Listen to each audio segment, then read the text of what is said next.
नमस्कार, न्यूज़ 24 पर मैं हूं डॉक्टर स्वाति महेश्वरी और आज का कोरोना बुलेटिन। भारत में पिछले 24 घंटे में कोरोना वायरस का सबसे भयावह रूप सामने आया है, जिसमें 9,996 नए मामले सामने आए हैं और 357 लोगों की मृत्यु भी हुई है। जिस तरह से अभी कोरोना वायरस का संक्रमण रफ्तार पकड़ रहा है भारत में, ऐसा लग रहा है कि एक हफ्ते के अंदर भारत 3 लाख के आंकड़े को पार कर जाएगा और ऐसे में वो विश्व के चौथे पायदान पर पहुंच जाएगा। ये माना जा रहा है कि यूके और स्पेन को हम जल्दी ही पार कर जाएंगे और चौथे पायदान पर पहुंच जाएंगे, क्योंकि अब भारत में 2,86,000 से ज़्यादा लोग कोरोना वायरस से संक्रमित हो चुके हैं और 8,102 लोगों की मृत्यु भी हो चुकी है। ऐसे में इस बात पर चर्चा भी काफ़ी ज़्यादा बढ़ गई है कि क्या भारत में दोबारा लॉकडाउन होने की स्थिति आ सकती है, क्योंकि जिस तरह से अभी रफ्तार पकड़ा हुआ है कोरोना वायरस, इस तरह की चर्चा भी काफ़ी ज़्यादा हो रही है कि क्या भारत को दोबारा लॉकडाउन की ज़रूरत है।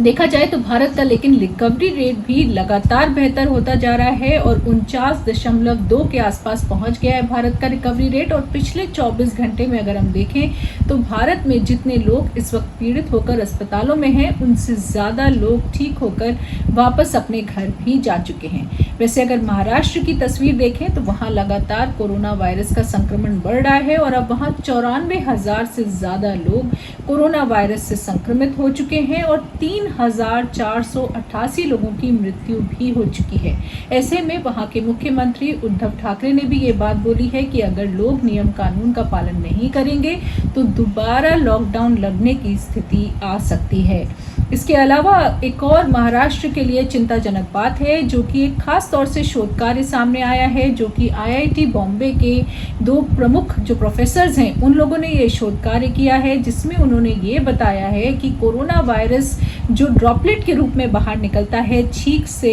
या खांसी से, वो जब सतह पर गिरता है तो वो ह्यूमिडिटी अगर एनवायरनमेंट में है, यानी कि अगर नमी है वातावरण में, तो ऐसे में वो ज़्यादा समय तक रहता है और दूसरों को संक्रमित कर सकता है। यानी कि ये ड्रॉपलेट्स उस समय आसानी से नहीं सूखती हैं और ज़्यादा लोग संक्रमित होते हैं।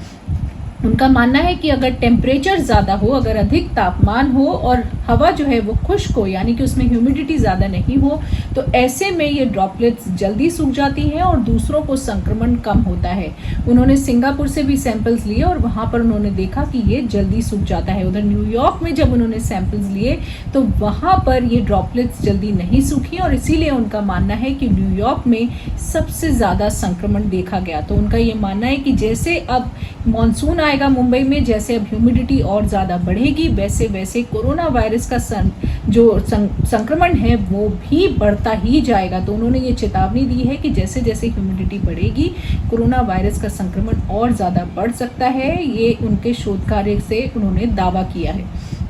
इधर अगर हम देखें तो तमिलनाडु में भी लगातार कोरोना वायरस का संक्रमण बढ़ रहा है और वहाँ 36,000 से ज़्यादा लोग संक्रमित हो चुके हैं और दिल्ली भी लगातार हॉटस्पॉट बना हुआ है और अब 32,000 से ज़्यादा लोग दिल्ली में संक्रमित हो चुके हैं और पिछले 24 घंटे में सबसे ज़्यादा मृत्यु दिल्ली और मुंबई से ही हुई है। इधर इस तरह की बात भी सामने आई है, इस तरह के बयान भी सामने आए हैं कि दिल्ली में 5.5 लाख से ज़्यादा लोग जुलाई के अंत तक संक्रमित होंगे और ऐसे में दिल्ली में बेड की कमी जो अभी महसूस हो रही है और उसकी जो रिक्वायरमेंट है वो जुलाई के एंड तक 80,000 और 1 लाख के आसपास हो जाएगी। तो इसको देखते हुए दिल्ली के मुख्यमंत्री अरविंद केजरीवाल ने भी यह निर्णय लिया है कि यहाँ के स्टेडियम्स, बैंक्वेट हॉल्स और जो यहाँ के सभी होटल्स हैं, उन सबको टेम्पररी हॉस्पिटल में कन्वर्ट किया जाएगा। यानी कि इन सबको बेड्स बनाए जाएंगे यहाँ पर, ताकि जिस तरह से संक्रमण अभी बढ़ रहा है और ज़्यादा लोगों को बेड्स की ज़रूरत होगी तो उनको यहाँ पर ट्रीटमेंट मिल सके।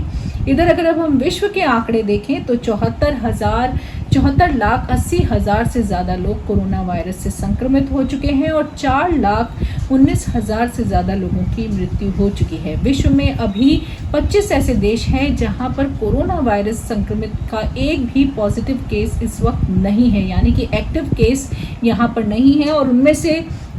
न्यूजीलैंड जिसने अपने जो कि पहला देश बन गया है जिसने अपने आप को कोरोना फ्री घोषित किया है, उसके अलावा आइसलैंड, फिजी, सिएचिल्स और इस तरह के तमाम छोटे देश हैं जहां पर इस वक्त कोरोना वायरस का एक भी एक्टिव केस नहीं है। उधर अमेरिका, जहां लगातार कोरोना वायरस का संक्रमण बढ़ता जा रहा है और अमेरिका इस वक्त टॉप पर भी चल रहा है, वहां दोबारा सेकेंड वेव के बारे में जॉन हॉपकिंस यूनिवर्सिटी ने खास तौर से इस वक्त इशारा किया है। अमेरिका में देखा जा रहा है कि फ्लोरिडा में 8,000 से ज़्यादा मामले अचानक से सामने आए हैं और टेक्सास में भी हॉस्पिटलाइजेशन बढ़ गया है। उनका मानना है कि 2,500 से ज़्यादा लोगों का अभी हॉस्पिटलाइजेशन हुआ है टेक्सास में। ऐसे में जॉन हॉपकिंस यूनिवर्सिटी का कहना है कि अमेरिका में अब अलग अलग जगहों पर दोबारा पीक आनी शुरू हो रही है, यानी कि इन प्रदेशों में अब सेकेंड वेव आनी शुरू हो रही है। इस तरह का यूनिवर्सिटी का मानना है और इसलिए वहाँ पर काफ़ी ज़्यादा एहतियात के लिए वहाँ पर चेतावनी भी दी गई है। इधर चाइना ने भी एक डिसीजन लिया है कि पेंगोलिन्स, जिनको माना जा रहा है कि कोरोना वायरस का संक्रमण चमगादड़ों से पेंगोलिन्स में आया और फिर पेंगोलिन से मनुष्य में आया, उनको उनके जो प्रोडक्ट्स हैं पेंगोलिन्स के, उनको अब मेडिसिन की कैटेगरी से हटा दिया गया है। तो आज के लिए इतना ही। न्यूज़ 24 की तरफ से नमस्कार।